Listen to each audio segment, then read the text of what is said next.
Hello, hockey fans. Hey, howdy, how you doing? Happy Thanksgiving.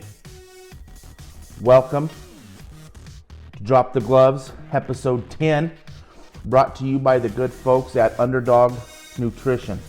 We've been asking you guys here for the last 9 episodes. If you haven't had a chance yet, you need to jump on their Facebook page, give the page a like. If you have done that already, you've seen that tomorrow, their Black Friday sale, 20 to 30% off everything in the store. So, pretty much the next month, we'll call it, this Thanksgiving to Christmas is a bulking season. That's you're going to put on mass. When you are done putting on mass and you want to get back to working out hard and you need some help, be it supplements, anything you can imagine when it comes to working out, you want to go see the folks at Underdog Nutrition. They'll take care of you. They got everything you need. Okay, coming up, this week's episode, pair of great interviews. Zac Yurkanin, Kaleb Hodny, two completely different places these two young men come from. One, Mesa, Arizona, Yurkanin from Mesa, Arizona. Hodney from Lankin, North Dakota. Small little town, same as me. Small town kid, young man, runs cattle, farms, good people. Last weekend at Spirit Hall Ice Arena, you guys helped raise, I don't do math, so I can't give you the exact number, between $8,000 and $8,500 for the affiliates MC for the Christmas, the shopping for the veterans they do. There's over 1,200 people through the weekend come out and watched a pair of great hockey games. Had the opportunity to visit with some people who had maybe came back out to Spirit Hall for the first time in, a couple years, and just they gave Gillette Wild Hockey another shot, and I think they enjoyed it, and that was good to see. Got to meet more sets of parents that come out, visited, chatted. That's something we were going to discuss a little bit today. It's Thanksgiving. I don't want to be a downer. That is something we're going to discuss a little bit next week about some of the character that you see in these guys that Ethan and Austin have on the team. You see that character, it's been developed by their parents. And when you have,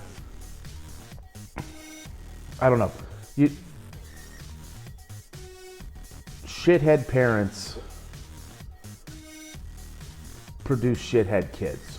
And I've seen that through the first month of the youth the youth hockey being going. Had 2 real good examples of that have happened. Actually, 3 real good examples of that. We're not going to talk about that today. We'll get into that next week a little bit. I mean, it's Thanksgiving. The family, I'm back home. Feel blessed, happy that I get the chance to come back home and see family. I know the boys, they're in Gillette. They're on the road. They head to Bozeman tomorrow night. Come back next week on the road to Helena. Back-to-back road games before they're back home at Spirit Hall. Just drinking coffee this morning. So we're doing the open here Thursday morning. Monday afternoon is when we had the chance to tape the 2 interviews with the guys there at Big Lost Meadery. Thank them for allowing us to come in and take over their spot for about an hour every week. That's very cool. We also have another segment from the Wild's biggest little fan. We were talking about kind of how Thanksgiving works and what the boys were going to be doing, and she proposed a good question, and we're going to get to that first. We'll see her question about the holidays, and then of course we'll look back on the Wild's weekend that was, have Kevin Geis lead us through the 2 victories that the boys had at Spirit Hall last weekend. Then we'll get to a pair of interviews, and when that's done, we'll come back, put a little bow on it, and it's time to get a turkey on the smoker and watch a little football. Have us a good day. So, without further ado, we're going to get into it with who, what, when, where, or why with Catalina Bear.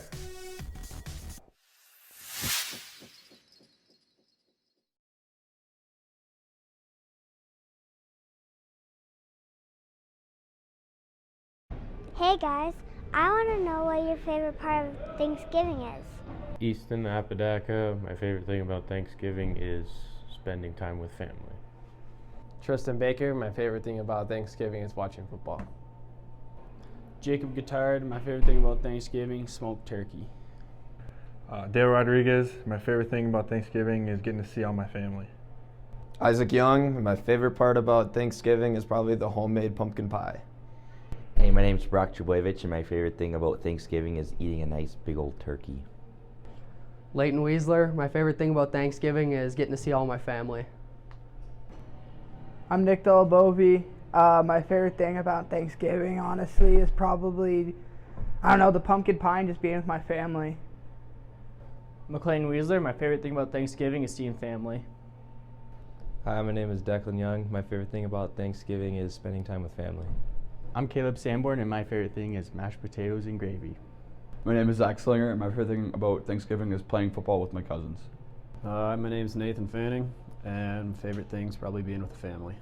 My name is Robert Allport, and my favorite thing about Thanksgiving has to be spending time with your family and the food. My name is Sage Norwegian, and my favorite thing about Thanksgiving is the food. My name is Jack Orchard, and my favorite thing about Thanksgiving would have to be getting together as a family and eating some amazing food. My name is Sky Solig, and my favorite thing about Thanksgiving is watching football. My name is Kaleb Hodny, and my favorite thing about Thanksgiving is watching football with my family. Ian Richards, spending time with family.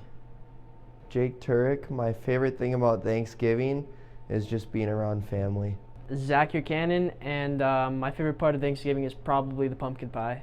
My name's Alex Dushman, and my favorite thing about Thanksgiving is watching the Detroit Lions lose every year.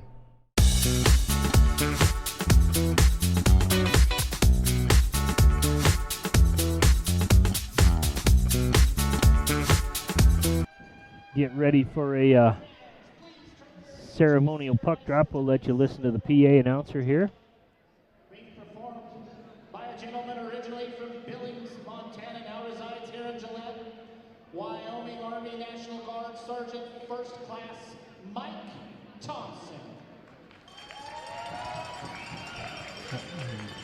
Military Appreciation Weekend going on right here, so we got the ceremonial puck drop. So Captain Henningsgaard and Declan Young out there. He'll leave the puck for the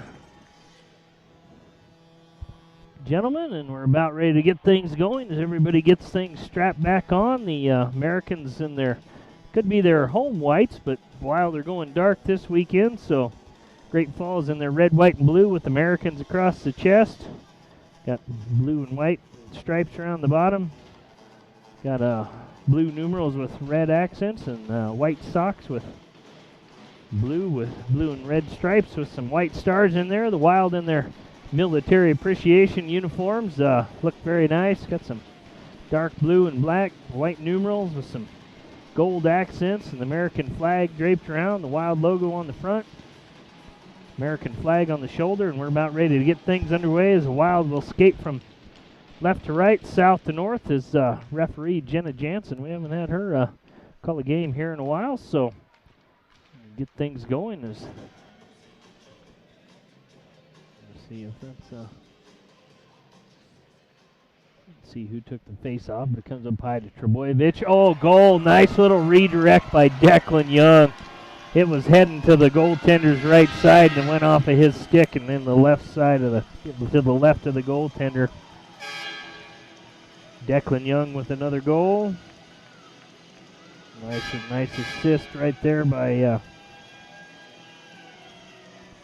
Brock Trebojevic, even strength goal here with 12:13 to go in the first. The Wild get on the board first. 4 seconds left here. Wild need to watch. Going to get a breakaway if they open the door. But coming down, Josh Serino all in, all alone. Good save right there by Turek. Puck's right in front. Crooks tried to get one. Bounces behind the net. Crooks rested up from his time in the box. And Wild pretty fortunate, but good saves by Turek. Going to get their second power play opportunity. 0 for 1 so far. Declan with it. Oh, gives it right to Baker. Nice pass across. Good finish, Tristan Baker. Wild get a power play goal. Extend their lead to 2-0. Needed that one.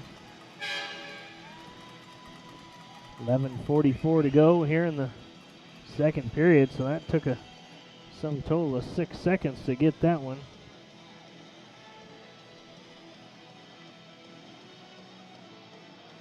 Sends it to Sanborn. Sanborn chips it to middle ice, but grabbed there by Rasmussen. Now Micah Serino, but Rasmussen with it. He probably should have tried to wrap around right there, but fired down low. Good job by Declan to knock his man off the puck right there. Shot that's fanned on. Now going back the other way. Baker with some speed. Baker has Sanborn going with him. Gets it to Declan. Goal! Return the favor. Nice job. Baker bringing it up the left side, centering pass to Declan, and Declan buried that one home. So the Wild take a 3-0 lead here on the even strength goal with 4:34 to go in the second period.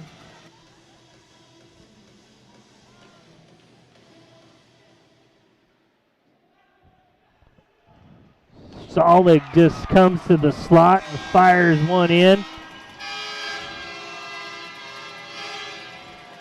That was a pretty nice one, He ended up on the ground, but Solid ended up with that puck, comes sliding towards the slot, just fires it up over the left shoulder of goaltender Hatton. The air horns are blaring here, so people showing their appreciation or love for that one. Sky Solid with the goal. Even strength extends the Wild's lead to 4-2. Sent around the wall near side. That was A.J. Bennett. Henningsgaard with it. Tried to do a little drag move. Good job by Lassiter to keep on him.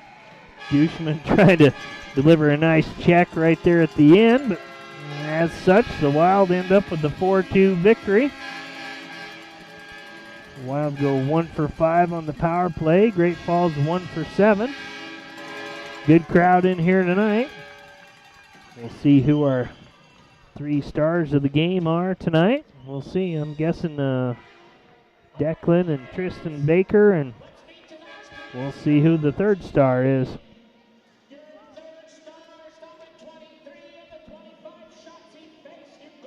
Jake Turek stopping 25 of the 27 shots he faced, so good job, Jake Turek.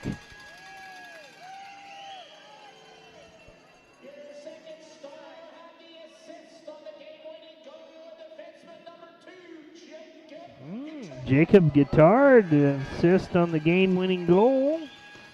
Good job. Played a good game tonight.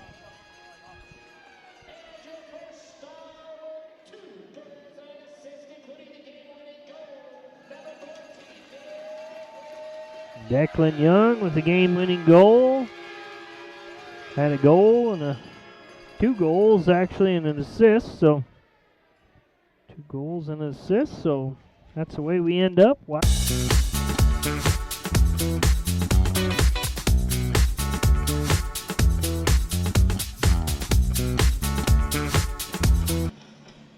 The Wild are in their military appreciation jerseys. Black jerseys with the Wild logo and American flag wrapped around, some yellow stripes.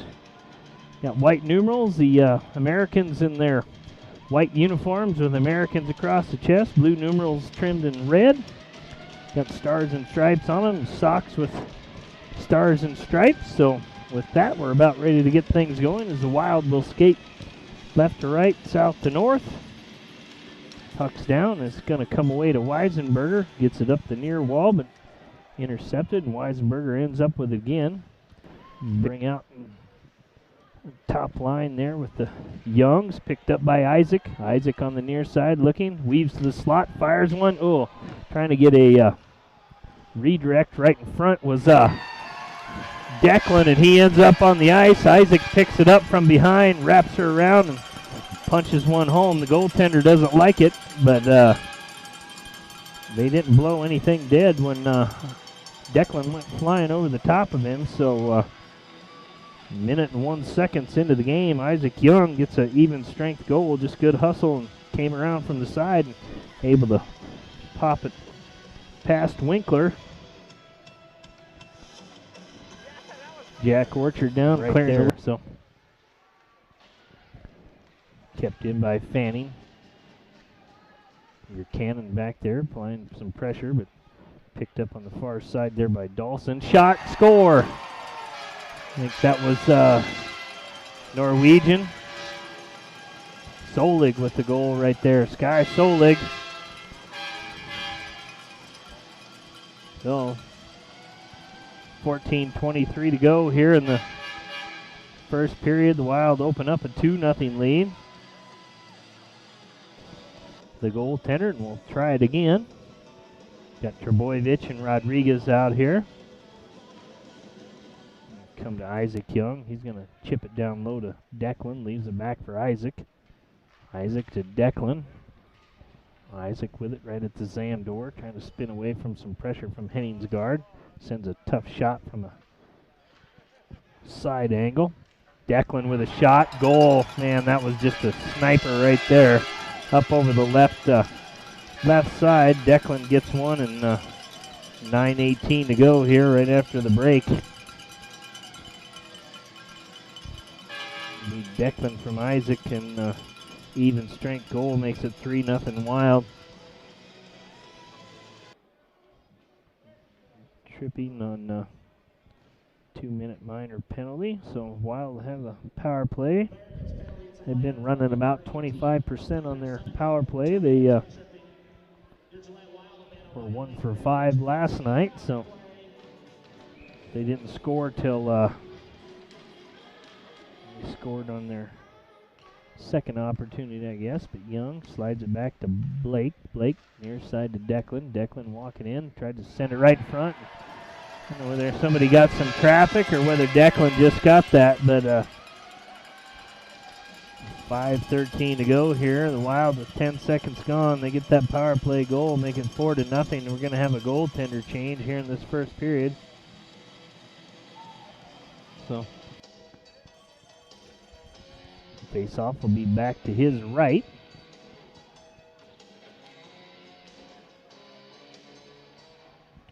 Puck trying to kick it up and out. And now Declan's able to kick it up ahead. Got Kaleb going. We got a 3-on-1 coming.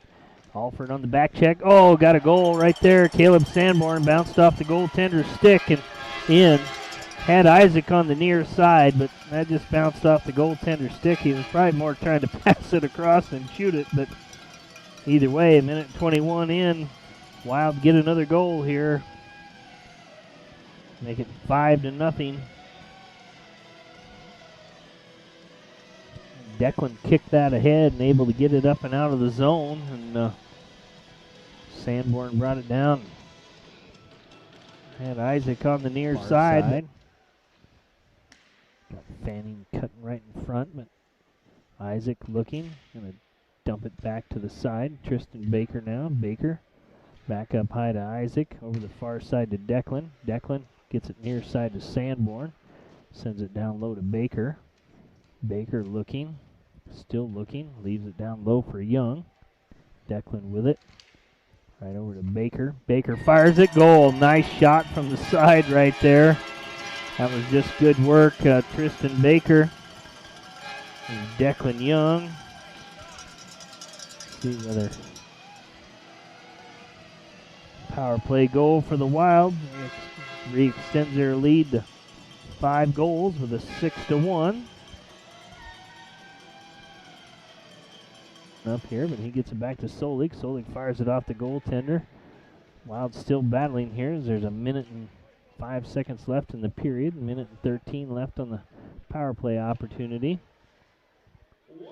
Solig with it. Gets it near side to Blake. Blake just needs to shoot one in there, and he does. Oh, they got one. Not sure who ended up with it. Norwegian ended up with that. Oh, big Guitard was right in the way, creating lots of traffic. So 54 seconds left here. The Wild get another power play, making up for lost time with 3 for 3 tonight. We'll see. Blake shot that in there. Guitard was standing right in front, but I don't know whether somebody else gobbled up a rebound or tapped it under the goaltender. We'll see what the official call is here.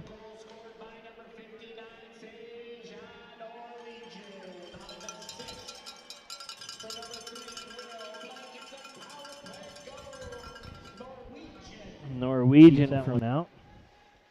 Oh, Fanning, almost like he's hurt right there, but he just took a stinger of some kind. Shot along the ice. Good job by the Wild to kick that one out.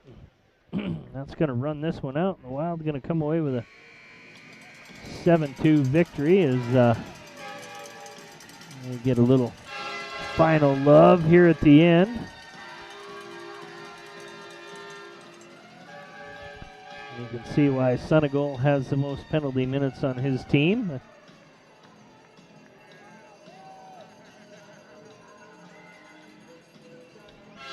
So, Wild with a 7-2 victory here. Coach Hayes and Coach Sears meet at center ice. The sirens and the horns are blazing. Oh, he's bringing us a present. We set. Wild coming out to show their appreciation to the crowd as they always do. Crowd's going to give up some air horn love to them here.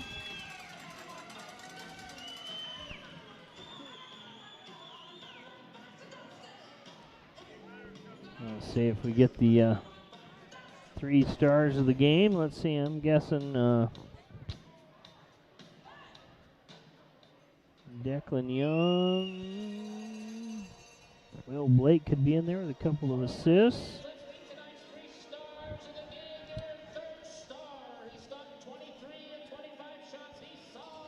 Jack Orchard, the 3rd star, with stopped 23 of 25 shots. Good game for him.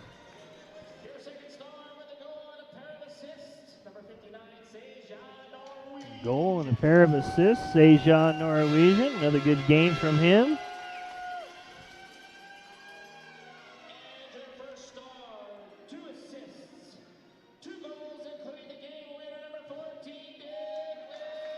Declan Young, number 1 star, 2 assists, 2 goals, had the game-winning goal. So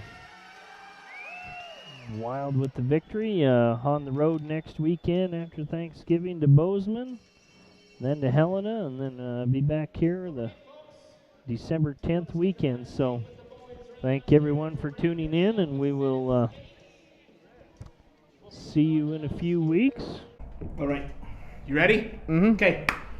Welcome on a very special guest, Zac Yurkanin. Is that the right pronunciation? Yeah. Is that the right speed? How do you say it? It's Yurkanin. Yurkanin. Yeah. Okay. I messed it up a little bit at the start, so I apologize for that. It's all right. So we got her fixed. The games this weekend, before we kind of get into how you got here and where you grew up and stuff, the military appreciation and the big crowds and stuff, how much fun was this past weekend? It was great. We had Carson out, we had Lean out, so me and Bovey had a chance to kind of like play a little bit more than we would usually do. And I think like winning 7-2 or whatever the score was a really big confidence booster for us. How does that happen? So when the change is made, like when Cooch goes out immediately, what change is made on the bench? Like what happens there? Because I assume you guys are typically rotating the same lines all the time, right? Yeah, we got the 4 lines. So you have the 4 lines. How do you like strategy wise? How does that happen when you lose a guy? How do you rotate those lines then? Well, it usually depends on how the game's going. Sometimes Hayes will run like 3 lines if it's like a really close game. And then other times he'll like find another guy to fill in for the 4th line, move one guy up. So sometimes we'll have like a defenseman come down. It's all just like on the fly stuff. But like what happened when Cooch came out of the lineup because of the penalty is we had me, Duchemin, and Bovey. We all rotated through the 3rd line. And then when Tucker went out, then I moved up to the 2nd line. Gotcha. So then you're down 2 guys, and you're basically just have a one that you're rotating through. You're running 4 guys on the 3rd, basically. Yeah, it would be 5 guys because, yeah. Okay, gotcha. Yeah. Yeah, no, I didn't know, like, just from the strategy standpoint, when something happens like that real fast and it's going. The other thing you got to have this weekend is the parents came up. Mm-hmm. So is that cool? Is this the first time you've kind of been that far away where they haven't been able to see you play, or kind of how has that been? Yeah, so I played in Arizona like all my life, and my parents went on trips with me all the time. So this is like the first time I go on trips with just the team. I know a lot of youth teams do it so that just the team goes. Yeah. But yeah, my parents have always been with me. So when they come up, it's extra special those nights. Okay, so we'll go back. It's the same thing I ask everybody on here. Mm-hmm. What is your earliest and first memory of hockey? Oh, okay. Yeah, so in Arizona, we have the Arizona Coyotes, the NHL team. And we also have the Cardinals and the Suns, and I went to a Cardinals game. We left early because I was bored. Okay. I went to a Suns game, and I said it was too loud in there. So. Okay. And I was like, The music's terrible. I was like the music 5 in the years game old. is terrible. Okay. Yeah, I was 5 years old at the time, and then we went to the Arizona Coyotes game. I was like, I want to play this, and luckily, Arizona Coyotes have this program where you could try hockey for free. They give you equipment, and they have instructors, and you go out there, and you get to skate for free. So where were the Coyotes at in their? I mean, I know it's everything down there because Mesa, that's Mesa, Phoenix, Scottsdale. That's all the metro area down there. Yeah. Had it exploded? How old are you then? I started hockey when I was 6. Okay, so this is 15 years ago, 13 years ago, somewhere in there? Yeah, 13 years ago. So had it already grown there? Was hockey as big of a deal then as it is now? Or was it still kind of something new for a 5 or 6 year old wanting to do it down there? Yeah, it has definitely like grown a lot since that point. Like, it was still like pretty popular. Like the Coyotes were pretty good back then. Like they would make some playoff runs, so there's a lot of fans that went. But since then, like the Coyotes have put a lot of time and effort to like building hockey in Arizona. Like they built like 4 outdoor rinks. There's 2 more rinks built since that time down in like the whole metro area. Okay. And then they also put like millions of dollars into upgrades to like all the other rinks. So there's like some really nice facilities down there in Arizona. And where the hell's an outdoor rink at in Phoenix? Like, well, they're roller rinks, so they're not like ice rinks. Gotcha. Okay, I was gonna say that'd be you'd have about, I don't know if it ever get cold enough now. Yeah, so there would be swimming pools. Okay, so then was that something style-wise that you did growing up? Was it's not rollerblade. I guess is it rollerblade? Those are the inline skates. Yeah, they're so rollerblades. Did you do that some growing up? I actually did not really. Okay. I had a pair of rollerblades that I'd play street hockey with, or like just whenever I wanted to. But I know a lot of people did down there. It's a pretty big thing, roller hockey. I didn't think about that, but yeah, with the weather down there, as long as you have some sort of like a canopy of some kind that you can get out of the sun and stuff, you could probably do it most of the year. Yeah. So you tell mom and dad, all right, I want to try hockey. So where you go to the try stuff for free, what's your first impression or kind of the first time you got on the ice? First impression, well, learning how to skate was pretty hard. It's like learning how to walk again. So that was a struggle. My parents have never had a kid play hockey, didn't know anyone who ever had a kid played hockey, so they didn't even know how to get me dressed. No, same. My wife and I both first generation. That's why when it comes to the volunteer standpoint for stuff, I play music, I announce, I book hotel rooms.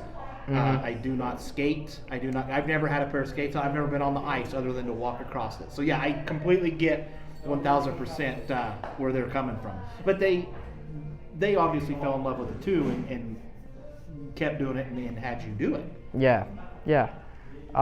Funny thing, when I first started skating, we didn't know we were supposed to sharpen our skates. Same. So Okay.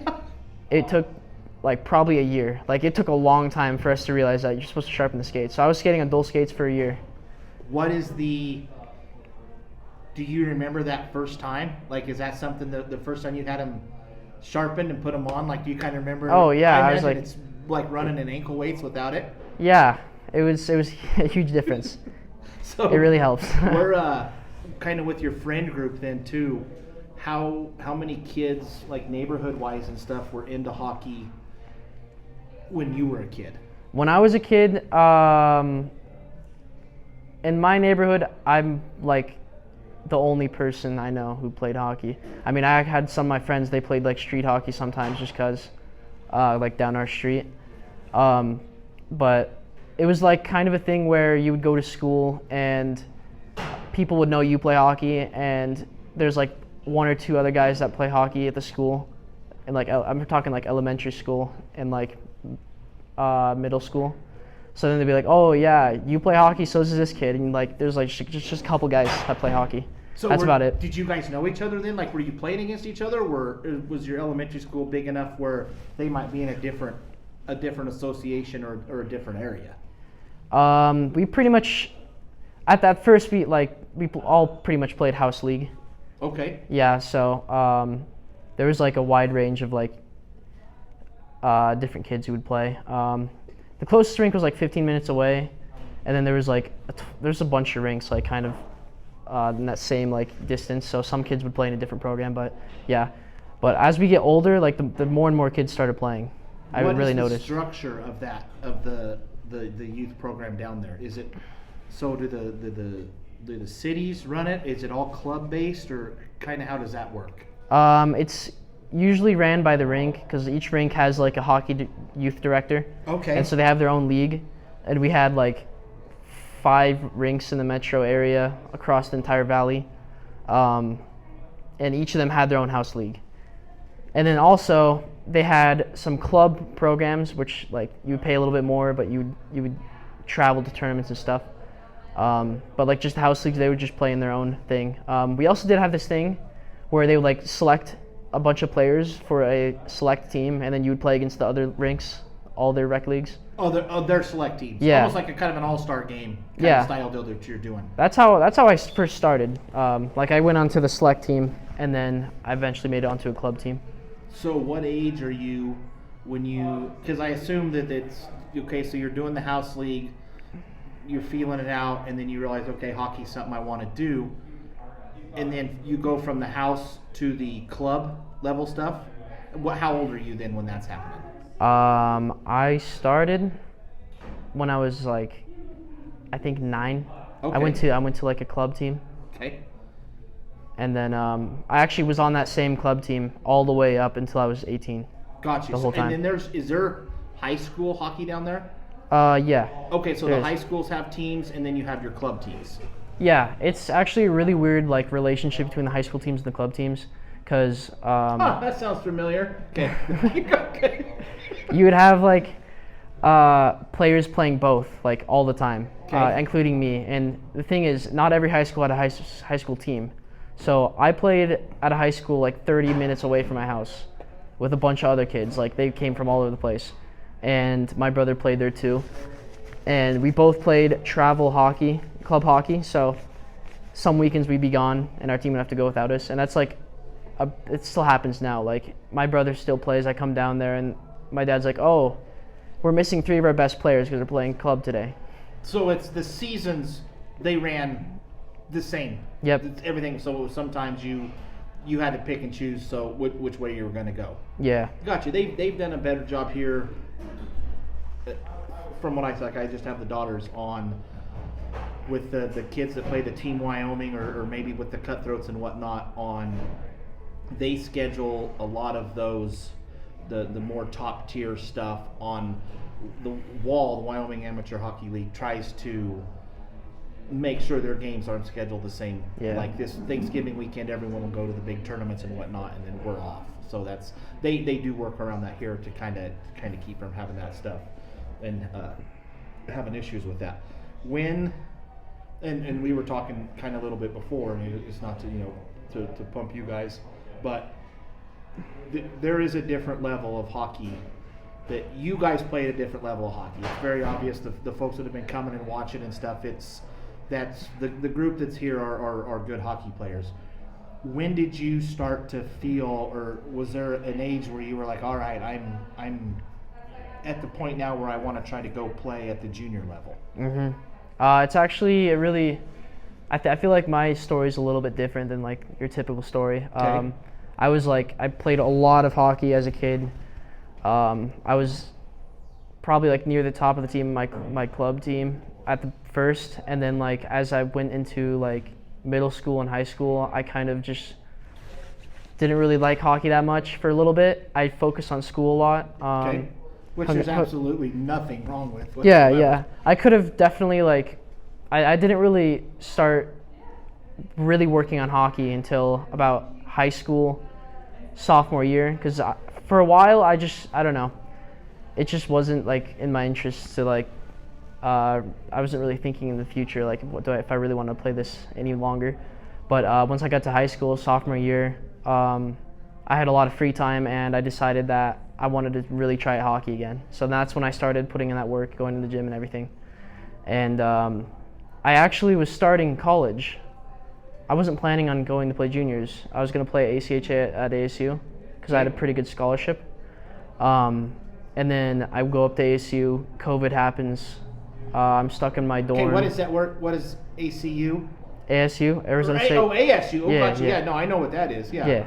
Yeah, that's man, I couldn't. I'd have been a mess if I'd have been there. That's usually at the top of most party school lists. Yeah, so yeah. That's not a bad place to be. So okay, so yeah, all that happens, and then what leads to you ending up in Gillette? Yeah, so COVID up in ASU, the gym is closed.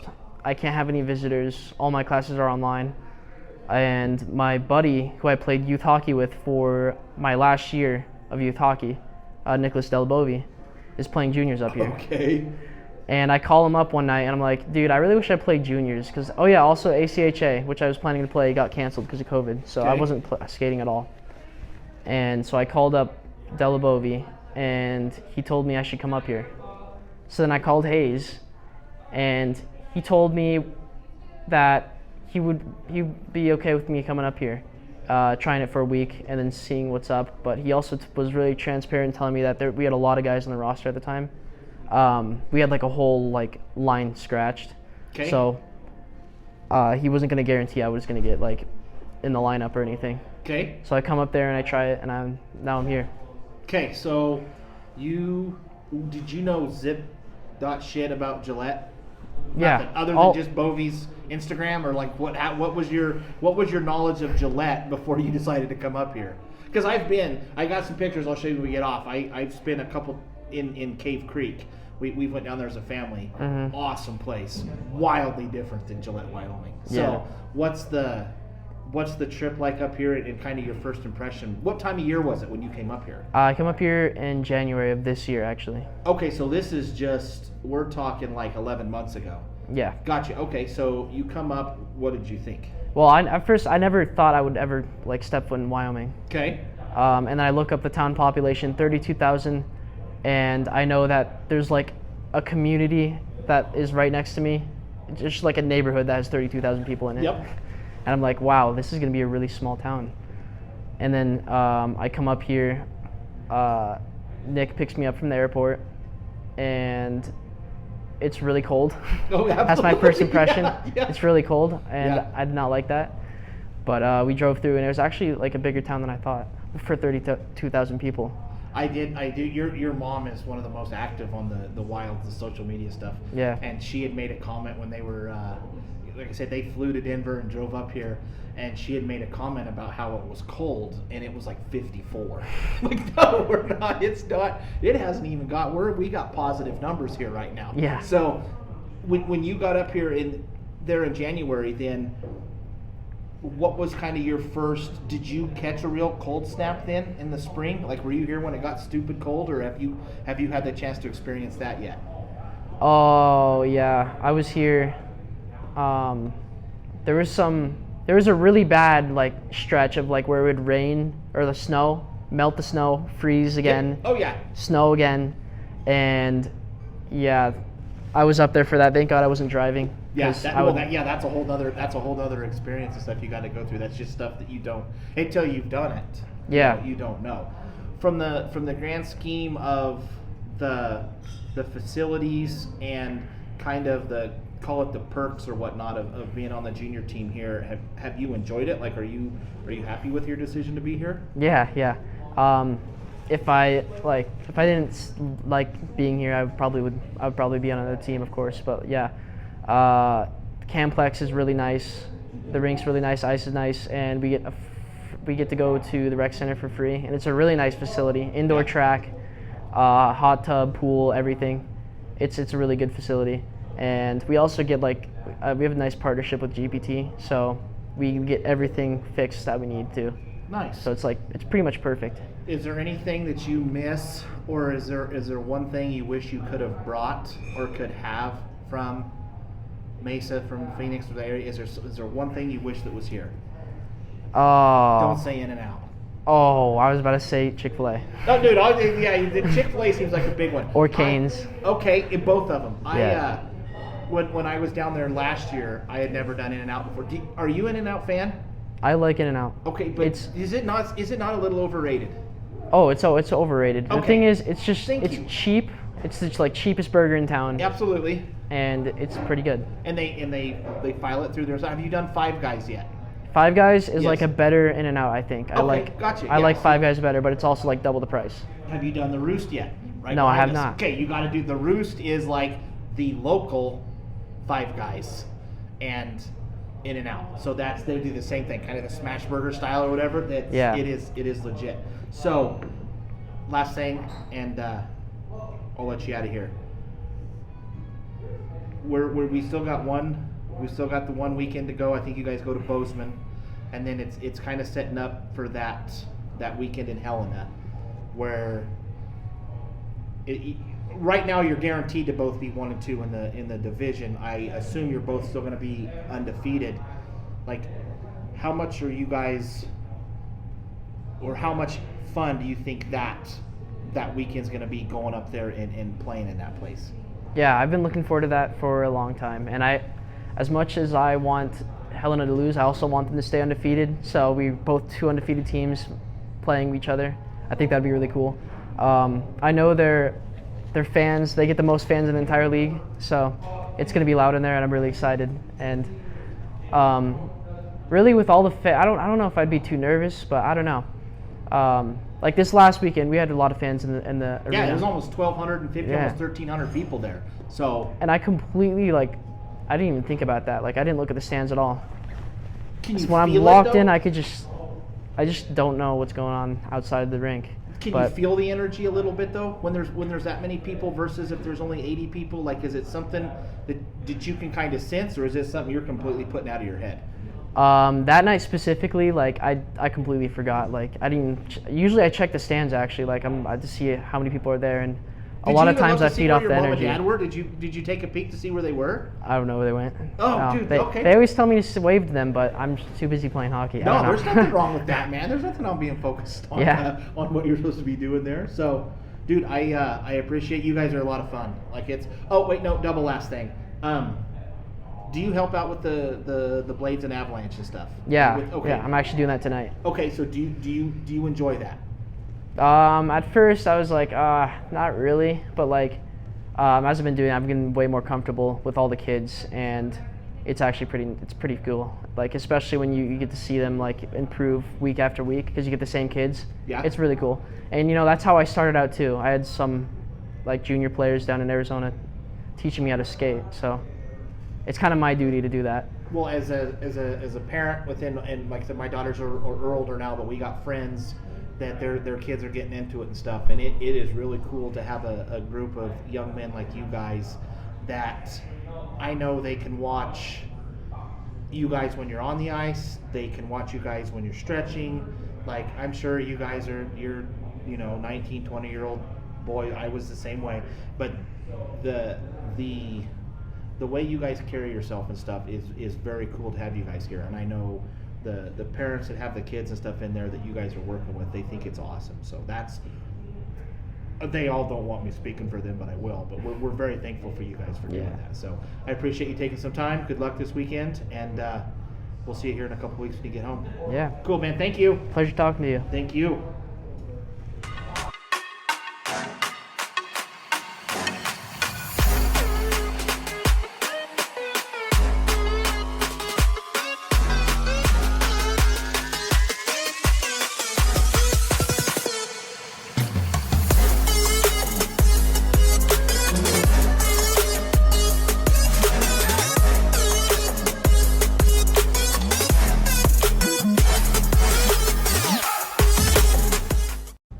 All right, welcome back. Welcome on a very special guest, Kaleb Hodny. Thanks for taking some time to join us tonight. Yes. This past weekend, just summing it up, how much fun was this last weekend? It was really fun. Coming into this weekend, off and off weekend, and we're coming playing a team that we don't really know much about because last time we played them, they didn't have much practice. So we're thinking that we're coming up against this big team that's going to be just like Helena, and we get into this weekend. In the first game, it looked tough, and then after the first game, when Cooch and Lean get out, it's starting to worry a couple of us. But then on Saturday, when we beat them 7-2, it kind of made me realize that we're pretty. I don't know how to word it, but it's kind of You're like salty, man. You guys are salty. Yeah, I mean, it just makes me feel more confident in ourselves and on overcoming adversity. When the game Friday night where it starts out and it's kind of a tight game there early, do you sense that and feel it like, okay, now we're gonna have to grind a little bit tonight? Yeah. When they get out and then I get a chance to play, that's what happened on Saturday, and it just makes us all want to try harder, and I think that's mainly the reason why we came out hard on Saturday. Do you guys feel the crowd? And I know just talking to Yurky, he says he doesn't pay too much attention. Where are you at with kind of the energy and the size of the crowd? And is that something Saturday? I mean, that was the largest crowd of the year, I think, so far, 650 almost. Can you feel that and sense it? Not really. Not when I'm on the ice. No, it's just kind of like just block all that out and just go into like focus mode on the ice. But when you're off the ice, when you're sitting on the bench, you can really tell. And that's what I could tell from, because we're all sitting on the same side. There were a couple times looking up once everyone had got in there, like the whole top part of GA being full and stuff. Like that's cool, and that's a testament to you guys and the product you're putting on the ice, and people are talking and they're showing up and they're having a good time. So yeah. I haven't had of all the friends and stuff that I've talked to that went to your guys' games. Everyone's had a good time. So that's a testament to you guys, and just you guys are good hockey players. You put a good product out there. So I'm guessing, like I said, I plug your ears if you're my boss. I didn't get to mess around at work as much as I wanted today and do the research. So Lankin, North Dakota, where is that at? Lankin, North Dakota is about an hour away from Grand Forks. It's mainly west, a little bit north. Okay, of so Grand Forks, my North reference Dakota. is Bismarck. We were talking. That's the outfit I work for is based out of Bismarck. Where are you from, Bismarck? Bismarck, I am at 4 hours northeast of Bismarck. Oh my God! So you're way further away than Bismarck. Okay, so Yep. I've never even been close. What's the size of it? The size of Lankin, I'd say it's about 50 people. Oh, right on, dude. I'm from a town, Haswell, Colorado, about 50 people. Yep. Cool. So what was the youth hockey experience? Same thing I ask everyone. What's your first hockey memory then from a town of 50 people? Well, the thing is with that, I'm from Lankin. Okay. And I live outside of Lankin about 5 miles, and I lived on a farm. So I'm not shitting you. Okay, I live 5 miles east. I grew up 5 miles east of a town that had 50 people in it. My folks' farm and ranch. Yep. So yeah, right on. I'm right with you. Okay. Yep. So then there's another town a little bit northeast of Lankin that would be, say, about half hour away. Okay. And I go to school there. Gotcha. So all the way through youth, I went to Park River, and then we were called the Red Machine. And after that youth, we went to high school, and then they co-opted with Grafton, and that's just straight east, just 15 minutes away. So that's straight like school sanctioned North Dakota Athletic Association hockey. Yeah. When you first started, how old are you like the first time you get on ice? The first time I ever skated, I was 3 years old. It was the year before preschool, and I strictly remember it. My mom took me and my best friend out skating, and it was my first time skating ever, and I can't remember how many times I fell. I think my knees were black and blue for the next week. Is this outdoor? This is indoor. Okay, gotcha. It's a little rink. We use it for the county fair. Okay. And it's just like a little barn, pretty much. That was my home rink for all the way up until Bantams. Dude, that's way cool. That's a lot like, I don't know if you've had the chance to go in Douglas when we go around and play. There are above average, I think, compared to some places. Wyoming, we get to go to some nice rinks, and Douglas has what is their show barn for fair, and I mean, it's got the sand and all that shit in it. They just layer down, and it's ice in there. I love it. You can smell the fair in there. Mm-hmm. Like I love going there. The kids kind of complain a little bit because basically they roll like single wides in there next to the ice, and that's the locker room stuff for the kids. Yeah. That reminds me a lot of when I was a kid in the county fair and stuff like that. So Yeah. that's cool. That's I would assume that. I mean, when you're up there, you got to have it indoors and stuff. So that's what they do. What is the length of the ice time up there? Like when it goes down to when it comes off? Do you have a long season? No, it goes on 9 days before the start of the season, and it comes off like right at the end of the season. Like the next day after the season's over, it comes off. What are they using the building for then after that? After that, they use it for a whole bunch of different events. Sometimes they have 4-H meetings in there, and a whole bunch of different stuff they use it for. So they can't get it on before 9 days of the season because they have the fair, and the fair is right before the season starts, and they have to clean out all the dirt in there and everything, clean it, and then they put ice down. And then main reason why they didn't have it passed there is because the little town Park River, and they just really can't afford having a whole bunch of ice on there all the time. Gotcha. So when you were talking, I don't remember whether you said farming or ranching. Or yeah, I whatever. do both. Yeah. Okay, so what are we farming? Like what are we doing there? Farming. Are we John Deere or Case, or what Case. are we running? Heck, dude, my man. Okay, so what are we farming? Farming, we do wheat, we do barley. Hey, barley right there. Okay. Yep, and then we do flax and soybeans, canola, pinto beans. Sometimes we do black beans, and this year we got a little crazy and we went sunflowers. So. Okay. And is this is it irrigated or dry land, or what are you? No, we do not irrigate, and we manage dry land. Some fields we do no-till. Those would be our flax fields. We do no-till on those because the ground is super nice. And then, but usually we till up everything else. So what are you spraying in? Is it like something you're pulling behind the tractor, or like when you're no-tilling, like what are you using to spray? No-till. No-till. I'm sorry if this gets a little redneck for a little bit, but I haven't had this chance yet, so we're gonna talk We're gonna talk farming here for a minute. All right, so no-till, what we do is after you just harvest it, don't do anything with it. Okay. And then the next spring we have a drill, and it's specifically for no-till. Okay. And it just puts a lot of pressure on the ground, and then it seeds just right into the And what is that right you're doing into the that stubble. with the soy? We do that with wheat usually on Okay, how do black you ground. like the volunteer wheat that comes back? You don't have to spray or anything for that? No, we do not. Yeah, he sprays the ground. I don't really know what the chemical's called. Gotcha. but No, you shouldn't. You probably shouldn't be handling it. So you spray it with chemical first, and then you let it sit for a while, and then you seed it. Gotcha. And then after that, it'll just seed it right into the stubble. Nice, and we were just having this discussion with the wife and kids the other day on some of the safety protocols I follow at work.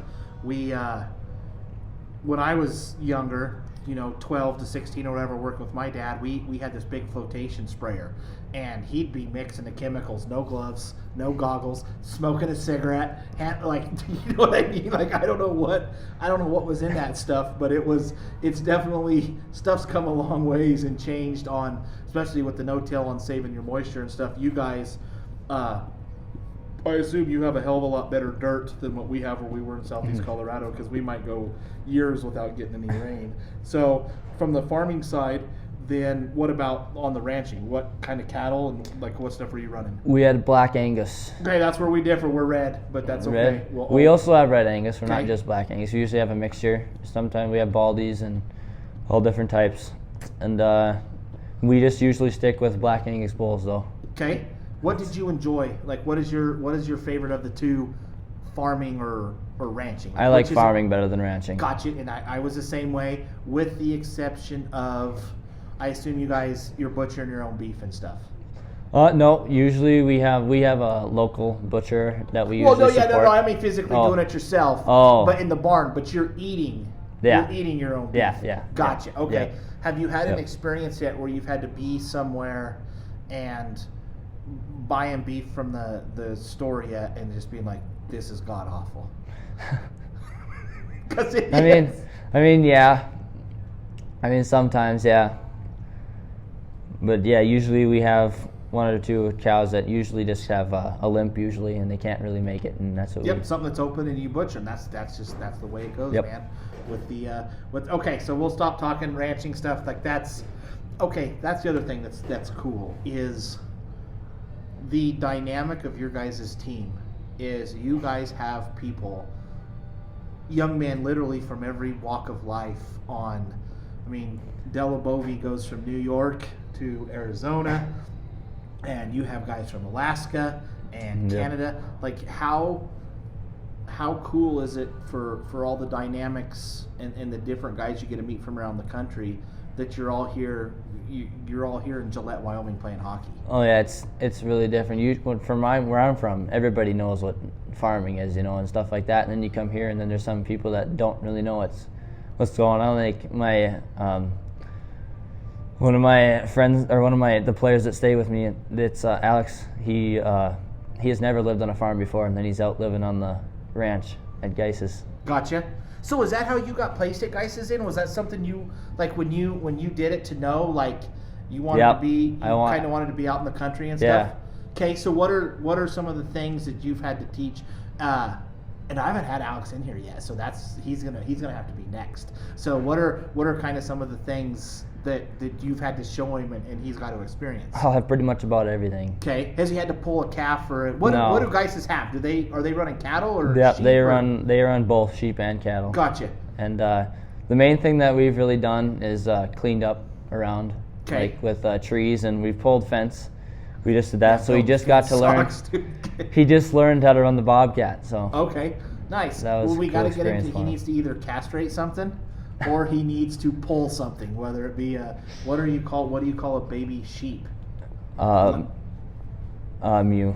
Yeah, okay, that or a calf. So we got to get him to pull, or a colt or something. We got to get him to pull some kind of animal. So no, that's a cool. I got to do the same thing in college a couple times. Bring my city buddies home and show them what it's like out in the country. You know what I'm saying? That's a cool aspect of something. You're gonna remember that stuff, man, for the rest of your life. So that's cool that you guys are building these friendships and getting to do that. So In Lankin, with the youth hockey there, how is the youth hockey association? How's it kind of built? It's built around. So the way it started, we all got the story when we were little, and how Park River started. It was just some guys that just wanted to play hockey, and then they made an organization because our youth isn't affiliated with our school at all. Okay. It's nothing with our school. It's just an organization that was made from a few guys way back that really wanted to play hockey, and they just and they called themselves the Red Machine. Okay. And the way they got that name was because they had a lot of heart. Okay. The Heart's the Red Machine. Nice. So then I assume, do the high schools? There's high school hockey in North Dakota, right? So at what point, going up through the youth organization, it's not in middle school, I assume? It's not till high school that...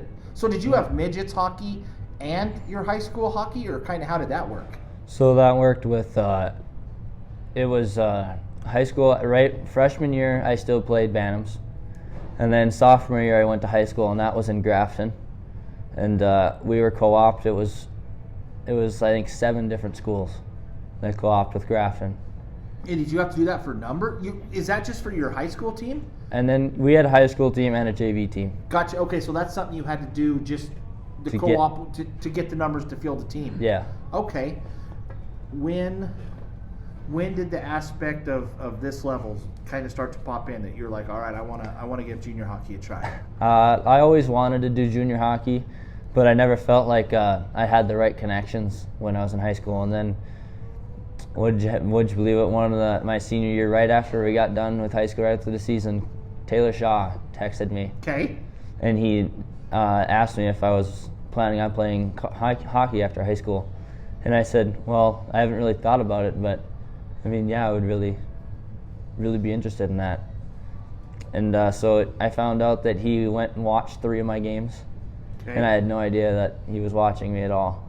Nice. When did you make the decision? Did you come visit here, or kind of how did you end up down here in Gillette? Yep. So after we got that, we called him.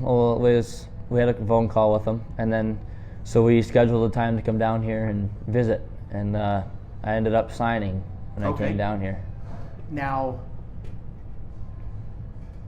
kind of coming through the program and stuff in North Dakota, is there a particular person, whether it's mom or dad or a coach or somebody, like who kind of had the most influence on you coming up through your, when you were younger? I gotta say it was my Bantam coach. He wasn't just my Bantam coach, I should say. He coached me all the way up from squirts all the way to Bantams. And he was a big influence. He was all about having fun, going out there, doing your best. And back in youth, it wasn't going out there to try my hardest. It was just going out there to have fun. Gotcha. And that was probably the biggest factor in me being like with the skill level that I am. Nice. So that's a big thing, is that you have to be doing this, and you have to be having fun. Yeah. They I don't know, and there was another thing, there were some kids there Saturday night, well, they were Friday night, they were being shitheads during your guys' game, and we'll yell at them here in a couple weeks when they're there. But I come from a football, basketball, really stick and ball background. My wife and I were first generation hockey parents, and I feel like hockey's different from the aspect of the atmosphere at the games. Like, it just feels like it's more of an experience and a camaraderie of going to hockey. I don't know if there was like other sports and stuff you played growing up, but it's coming to the hockey game and watching it. It's supposed to be fun. Like, is that something that's just always been instilled in you? Yeah, that's when it was like for youth. The only real big thing that I had when it was like you have to be working as hard as you can was high school. That was the first taste I've ever had of a coach being like, you have to, like, instead of just having fun, you're gonna have to do this and this. Yep. All the way up until then, it was like every practice we would just do 3-on-3s, just to have fun, and it would and you didn't even realize it, and how it was helping you and benefiting, and how Where you're are getting you, better. like siblings and stuff? Is there brothers and sisters? Is there anyone else in the family doing hockey? Nope, no one else in the family doing hockey. The only reason I got into hockey was because of my mom. Gotcha. My dad was a basketball, and this whole side of the family was basketball. Oh, dude, that's cool, man. We're the same way. So my parents, my dad, never left the ranch. Ever. Maybe a couple years in college, little bit to came back, and the girls got into it. So we're in Cheyenne the first time they're playing at their squirts, and my parents come up, and there's no sweatshirts, they just go, it's early in the season, they're coming up from Colorado, it's 65 out, and it was kind of a whole new experience for them. So on your standpoint, has all of the family bought in now? Like, do you have them, are they hockey fans now? Oh yeah, yep. Mainly some of them, it's kind of a mixture of both, because my cousins, they all played basketball. Yep. And I was like the only hockey person, and I was the only person that from Lankin that played hockey. Dude, I find that's crazy that there's somewhere that you can get in any span of area in North Dakota, and there's just the one guy that wants to play hockey within the area. So that's cool that you did it and pursued it. What do you want to do with it are you going to go to school and go back and farm and ranch, or do you want to branch out and do something else, or kind of what's your plan with hockey and then just in life? Hockey here, this is the team that's trying to get the colleges to see you. And, gotcha. So my plan is to try and make it on a good college team, and but I really also want to go back and farm on the family farm. Dude, I hope you get to do it.